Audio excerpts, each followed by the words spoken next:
कक्षा 12 के समस्त विद्यार्थियों को नमस्कार। आज के इस सेशन में हम कक्षा 12 के विषय भूगोल, जिसमें आपके दो पुस्तकें हैं, मानव भूगोल के मूल सिद्धांत और भारतीय लोक अर्थव्यवस्था। तो मानव भूगोल के मूल सिद्धांत की जो बुक है, उसका जो पहला जो लेसन है, उस लेसन के अंदर जो महत्वपूर्ण, जो एग्ज़ाम की दृष्टि से आपके लिए महत्वपूर्ण हो सकती है, उस मैटर को हम पढ़ेंगे यहाँ। तो पहला लेसन देखते हैं, मानव भूगोल, प्रकृति एवं विषय क्षेत्र। सबसे पहले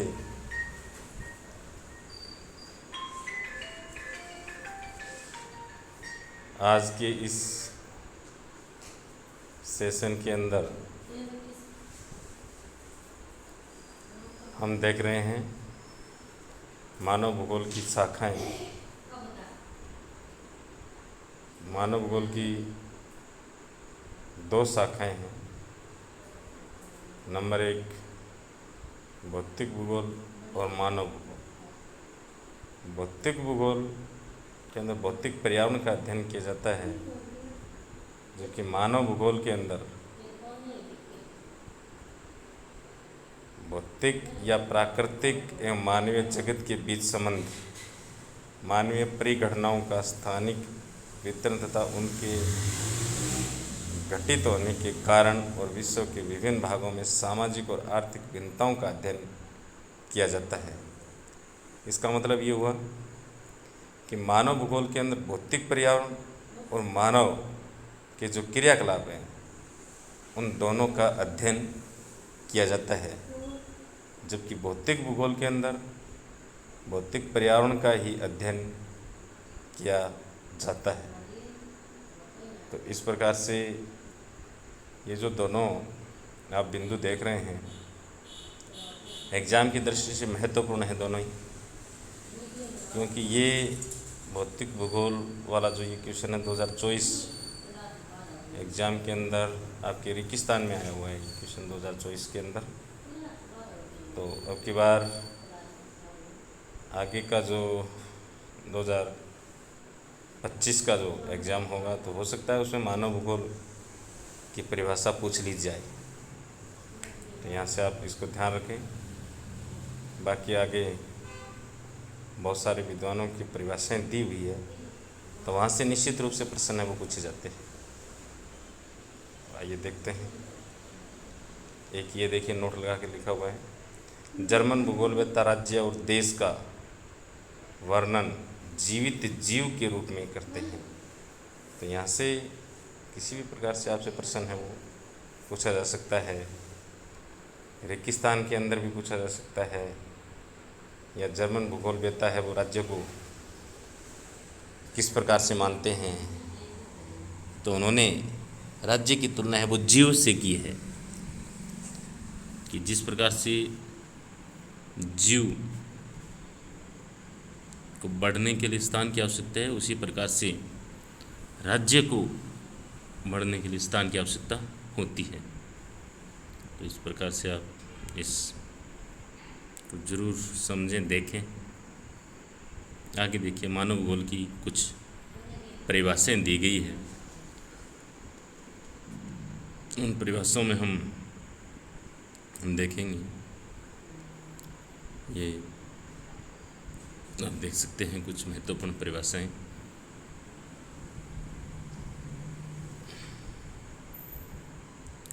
ये जो तीनों जो परिभाषाएं दी रखी है, निश्चित रूप से इन तीनों परिभाषाओं में से एक परिभाषा है वो ज़रूर पूछी जाती है। जैसे यहाँ पर अगर आप देखोगे 2024 एग्ज़ाम 2024 लिखा हुआ है, तो ये परिभाषा आई थी।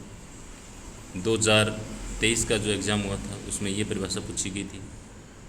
रेड जेल वाली। तो ये तीनों ही परिभाषाएं वो महत्वपूर्ण हैं।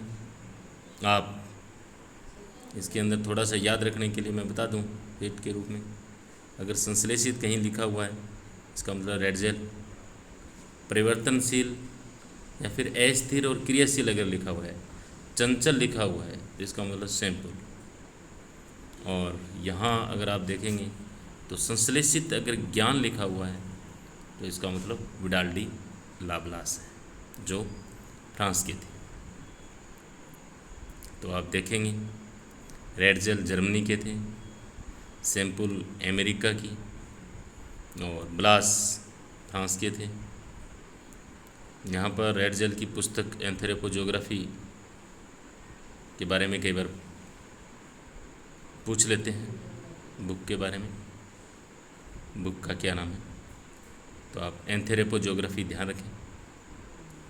और ये जो रेड जेल किसी से सैंपल थी जो अमेरिका की थी। तो ये दोनों ही विचारक तो निश्चयवादी विचारधारा से संबंधित है, रेड जेल और सैंपल, जबकि ब्लास है वो संभववाद विचारधारा के समर्थक थे। अब आगे का जो पॉइंट बन रहा है आपके इस लेसन के हिसाब से देखें तो वो है मानव भूगोल की प्रकृति। इसका मतलब मानव भूगोल की प्रकृति किस प्रकार की है। मानव भूगोल का एक तो प्राकृतिकरण देखेंगे और एक हम प्रकृति का मानवीयकरण, और इसके बाद में नवनिश्चयवाद या रुको और जाओ निश्चयवाद। इन 3 टॉपिक के अंदर तीनों ही महत्वपूर्ण प्रश्न है वो बनते हैं। आप इन क्वेश्चनों को किस प्रकार से याद करते हैं वो आपके ऊपर डिपेंड करता है। लेकिन यहाँ पर अगर आप देखोगे तो ये जो आपको नाम दिखाई दे रहा है ये अपना YouTube चैनल है। इस YouTube चैनल के ऊपर आप कक्षा 12 के जो लेसन हैं उनसे संबंधित महत्वपूर्ण जो मैटर है वो हम उपलब्ध करवाने की कोशिश करेंगे।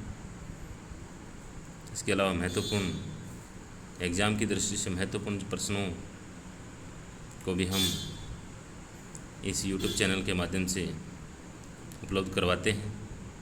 2024 का जो पेपर था वो अगर आप देखोगे तो हमारे YouTube चैनल के ऊपर जो मॉडल पेपर दिए गए थे इसमें बहुत सारे क्वेश्चन एग्ज़ाम में पूछे गए थे। तो आप यहाँ पर देखिए, मानव का प्राकृतिकरण, इसका सीधा सा अर्थ यही है कि मानव है वो प्रकृति का दास माना गया है। और इसके समर्थक थे रेड जेल। इसमें प्रकृति को ही सर्वे सर्वा माना गया है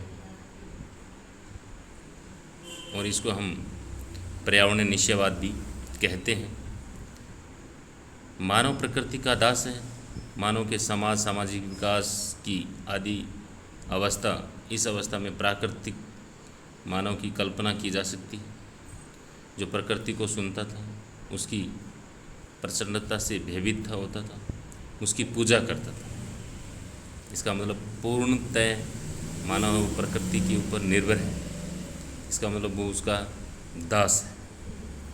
लेकिन यहाँ पर अगर आप देखेंगे तो प्रकृति का मानवीयकरण, इसका मतलब संभववाद, इसका मतलब प्रकृति का मानवीयकरण का मतलब ये हुआ कि मानव प्रकृति का स्वामी है। इसका मतलब प्रकृति के अंदर मानव है वो परिवर्तन कर सकता है। जबकि पहला अपना पॉइंट था उसके अंदर मानव को प्रकृति के हिसाब से चलना था। लेकिन यहाँ पर मानव है वो प्रकृति के अंदर परिवर्तन कर सकता है। और इसके समर्थक की बात करें तो ब्लास थे, विडाल डी लाप्लास, जो फ्रांस के थे। ये अगर यहाँ पर अगर आप देखोगे तो मानव ने जितने भी परिवर्तन किए हैं उन सब परिवर्तनों के बारे में यहाँ पर बताया गया है कि मानव ने अंतरिक्ष में उपग्रह स्थापित कर दिए हैं, जिससे आप ये संचार की दुनिया देख रहे हैं। अगर आप फलोद्यानों के बारे में देखेंगे, विश्राम स्थल देखेंगे उच्च भूमियों के ऊपर, जहाँ पर संभव नहीं था वहाँ पर मानव ने अपने विश्राम स्थल स्थापित कर दिए। तो ये सब जो परिवर्तन हुए हैं, तो इस प्रकार से मानव है वो प्रकृति का मानवीकरण या संभववाद की विचारधारा से संबंधित है। ये इसे संभववाद कहते हैं, जिसके समर्थक ब्लास थे। प्रकृति का मानवीकरण का मतलब ये हुआ कि मानव है वो प्रकृति का स्वामी है। तीसरा पॉइंट देखिए, नवनिश्चयवाद, जिसको रुको और जाओ कहते हैं। इसके समर्थक ग्रिफिथ टेलर थे। इस विचारधारा में बताया गया है कि मानव न तो प्रकृति का स्वामी है न उसका दास है। तो मानव प्रकृति के साथ सामंजस्य बिठाकर उसको अपना विकास है वो करना चाहिए। और इस प्रकार की विचारधारा को हम नवनिश्चयवाद कहते हैं, जिसके समर्थक ग्रिफिथ टेलर थे। और ये भी प्रश्न 2024 के अंदर पूछा गया है। इसके अलावा आगे देखते हैं। अगर यहाँ से अगर आप देखोगे तो मानव भूगोल के क्षेत्र और उपक्षेत्र निश्चित रूप से मैं बता देता हूँ आपको, मैंने 2-3 एग्ज़ाम देखे। इन 2-3 एग्ज़ामों में ये जो 4 पॉइंट दे रखे हैं, इन चारों पॉइंटों में से आपको एक प्रश्न जरूर देखने को मिलेगा। तो यहाँ से अगर आप देखेंगे 2024 का जो एग्ज़ाम हुआ है उसमें आर्थिक भूगोल के कोई 2 उपक्षेत्र पूछे गए थे। तो आर्थिक भूगोल से संबंधित जैसे संसाधन भूगोल है, कृषि भूगोल है, औद्योगिक है, उद्योग विपणन और पर्यटन आदि। राजनीति भूगोल, निर्वाचन भूगोल और सैन्य भूगोल, नगरीय अध्ययन और नियोजन, और सामाजिक भूगोल से संबंधित तो व्यवहारवादी भूगोल, सामाजिक कल्याण भूगोल, अवकाश भूगोल, सांस्कृतिक, लिंग और ऐतिहासिक भूगोल और चिकित्सा भूगोल, ये इसके कुछ उपक्षेत्र हैं।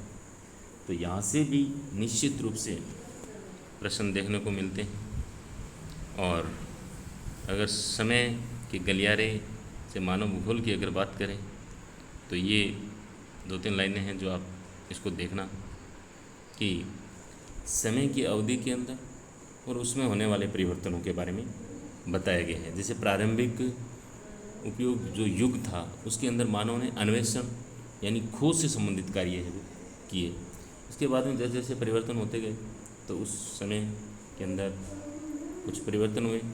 तो यहाँ से अगर इस लेसन के हिसाब से देखें तो इम्पोर्टेंट जो बनने वाला है प्रश्न वो यही है कि 1970 का जो दशक था उसके अंदर क्या परिवर्तन हुए। तो मानवतावादी, आमूलवादी, जिसको रेडिकल ज्योग्राफी कहते हैं, व्यवहारवादी विचारधाराओं का उदय हुआ। ये यहाँ पर महत्वपूर्ण प्रश्न है 1970 वाला, ये आप जरूर ध्यान रखें और भले ही ध्यान में न रहे। तो इस प्रकार से कुल मिलाकर के इस लेसन के अंदर अगर आप देखेंगे तो एक तो ये जो आपको पॉइंट दिखाई दे रहा है ये यहाँ से निश्चित रूप से आपको प्रश्न देखने को मिलेगा परीक्षा के अंदर। और ये जो 3 जो पॉइंट आपको दिखाई दे रहे हैं, मानव भूगोल, मानव का प्राकृतिकरण और प्रकृति का मानवीकरण और नवनिश्चयवाद, निश्चित रूप से यहाँ से प्रश्न आते हैं, आए भी हैं। तो आप इन प्रश्नों का जरूर ध्यान रखें। इसके अलावा ये जो 3 परिभाषाएं दे रखी है मानव भूगोल की, ये भी इम्पोर्टेंट प्रश्न बनते हैं यहाँ से। और इस प्रकार से यहाँ से भी आप देखेंगे तो ये प्रश्न है वो कुछ पूछा गया है अभी पिछले एग्ज़ाम के अंदर।